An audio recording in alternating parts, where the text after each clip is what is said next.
Hello! ఈరోజు మనం ఒక చాలా ఆసక్తికరమైన విశ్లేషణలోకి వెళ్తున్నాం. చిన్నప్పటినుంచి మనందరికీ ఒక మాట చెప్తూ ఉంటారు. కష్టపడితే చాలు సక్సెస్ ఆటోమేటిక్గా వచ్చేస్తుంది అని. కానీ అది నిజమేనా? వ్యూహం లేకుండా కేవలం శారీరక శ్రమ చేస్తే సరిపోతుందా? దీని వెనకున్న అసలు నిజాన్ని ఈరోజు డీకోడ్ చేద్దాం. సో మన ముందున్న అతి పెద్ద ప్రశ్న ఇదే. పగలు రాత్రి అని తేడా లేకుండా ప్రాణం పెట్టి కష్టపడితే 100% విజయం వస్తుందా? నిజంగా ఆలోచించండి. మనం రోజూ ఎంతోమంది కష్టపడే వాళ్ళని చూస్తుంటాం, కాని అందరూ సక్సెస్ అవుతున్నారా? ఈ పాత నమ్మకాన్ని కొంచెం పక్కనపెట్టి అసలేం జరుగుతుందో క్లియర్గా చూద్దాం. దీన్ని మరింత స్పష్టంగా అర్థం చేసుకోడానికి ఒక చిన్న కథను, ఒక కేస్ స్టడీలాగా తీసుకుందాం. ఒక ఊర్లో ఇద్దరు మంచి స్నేహితులుండేవారు. వాళ్లే రాము, సోము. వీళ్ళిద్దరూ ఒకేసారి తమ వ్యవసాయ ప్రయాణాన్ని ఎలా మొదలుపెట్టారో చూస్తే మనకు చాలా విషయాలు క్లియర్ అవుతాయి. సరిగ్గా అవును, ఆ ఊరి పెద్దవాళ్ళిద్దరికీ బహుమతిగా చెరో 5 ఎకరాల భూమిని ఇచ్చాడు. అంటే ఇక్కడ గమనించాల్సిన విషయమేంటంటే, ఇద్దరికీ దొరికిన వనరులు, అవకాశాలు ఒకటే. స్టార్టింగ్ లైన్ ఇద్దరికీ 100% సమానం. ఇప్పుడు అసలు ఆట మొదలవుతుంది. ఆ సమానమైన భూమిని వాళ్లు ఎలా వాడుకున్నారు అనేది వాళ్ల మైండ్ సెట్ మీద ఆధారపడి ఉంటుంది. ఇక్కడే కేవలం కష్టం మరియు వ్యూహం మధ్య ఉన్న తేడా ఏంటో బయటపడుతుంది. దారి ఒకటే అయినా వాళ్లు ఎంచుకున్న విధానాలు వేరు. ఒకవైపు రాము ఎలాంటి కొత్త ఆలోచనలు లేకుండా పాత పద్ధతుల్లోనే వ్యవసాయం మొదలుపెట్టాడు.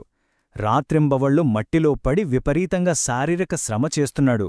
కాని మరోవైపు సోము మాత్రం కేవలం కష్టాన్ని నమ్ముకోలేదు. ఆ కష్టానికి నాలెడ్జ్, ఆధునిక పద్ధతులు మరియు ఒక స్ట్రాంగ్ ప్లానింగ్ని జోడించాడు. చూడండి, సోము మాస్టర్ స్ట్రోక్ ఇక్కడే ఉంది. తనకున్న 5 ఎకరాల్లో సగం భూమిలో మాత్రమే నార్మల్ పంటలు వేశాడు. మరి మిగతా సగం? ఆ స్పేస్ని తన టైంని పూర్తిగా కొత్త విషయాలు నేర్చుకోవడానికి, వ్యవసాయంలో కొత్త ప్రయోగాలు చేయడానికి కేటాయించాడు. ఇది వినడానికి కొంచెం రిస్కీ అనిపిస్తుంది గదా, కాని వెయిట్ చేయండి. ఆ మిగిల్చిన సగం సమయంలో సోము ఊరికే కూర్చోలేదు. చాలా సిస్టమాటిక్గా ఈ 3 పనులు చేశాడు. 1. లేటెస్ట్ వ్యవసాయ పద్ధతులు నేర్చుకున్నాడు. 2. మార్కెట్లో ఏ పంటకు డిమాండుందో స్టడీ చేశాడు. 3.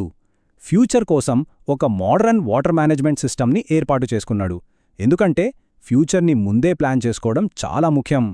సహజంగానే సగం భూమి ఖాళీగా ఉంచడం వల్ల మొదట్లో సోము ఆదాయం బాగా తక్కువగా ఉండేది. అప్పుడు రాము నవ్వుకుంటూ ఏమన్నాడో తెలుసా?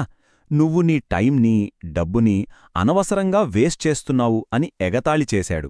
మనం కూడా కొత్తగా ఏదైనా ట్రై చేసినప్పుడు చుట్టుపక్కల వాళ్లనుంచి ఇలాంటి కామెంట్సే వినిపిస్తాయి కదా.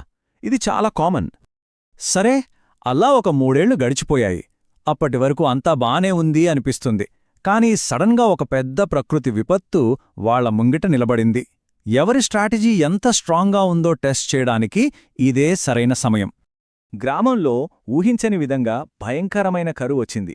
చుక్క నీరు లేదు, సరఫరా పూర్తిగా ఆగిపోయింది.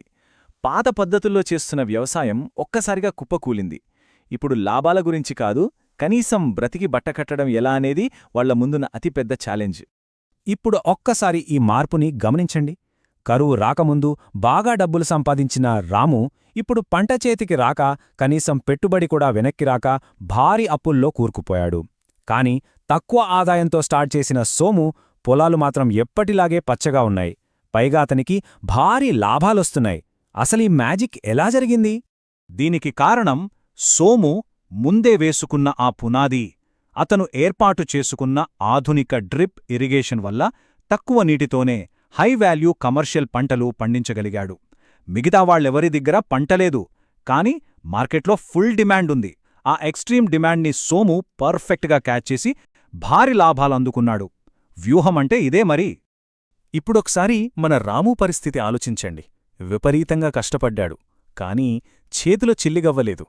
డిప్రెషన్లో ఉన్న రాముకి ఈ సంఘటన ద్వారా జీవితాంతం గుర్తుండిపోయే ఒక గుణపాఠం తెలిసొచ్చింది. అప్పుడు సోము చెప్పిన మాటలు నిజంగా గోల్డెన్ వర్డ్స్. ఏమన్నాడంటే, కేవలం హార్డ్ వర్క్ మాత్రమే సక్సెస్ని ఇవ్వదురాము, మనకున్న వనరులని ఎక్కడ, ఎలా ఇన్వెస్ట్ చెయ్యాలో నేర్చుకోవాలి. కొత్త స్కిల్స్ నేర్చుకోవడం ఏ రోజైతే ఆపేస్తామో మన సంపాదించే సామర్థ్యం కూడా ఆ రోజే ఆగిపోతోంది. ఎంత అద్భుతమైన మాట కదా. ఎప్పటికప్పుడు అప్డేట్ అవ్వకపోతే మనం అవుట్డేట్ అయిపోతాం అని సోము ప్రాక్టికల్గా చూపించాడు.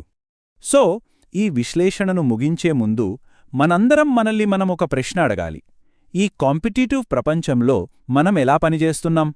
రాములాగా పాట పద్ధతుల్నే పట్టుకుని గుడ్డిగా కష్టపడుతున్నామా, లేక రేపటి సవాళ్లను ఎదుర్కోవడానికి సోములాగా కొత్త స్కిల్స్ని డెవలప్ చేసుకుంటున్నామా?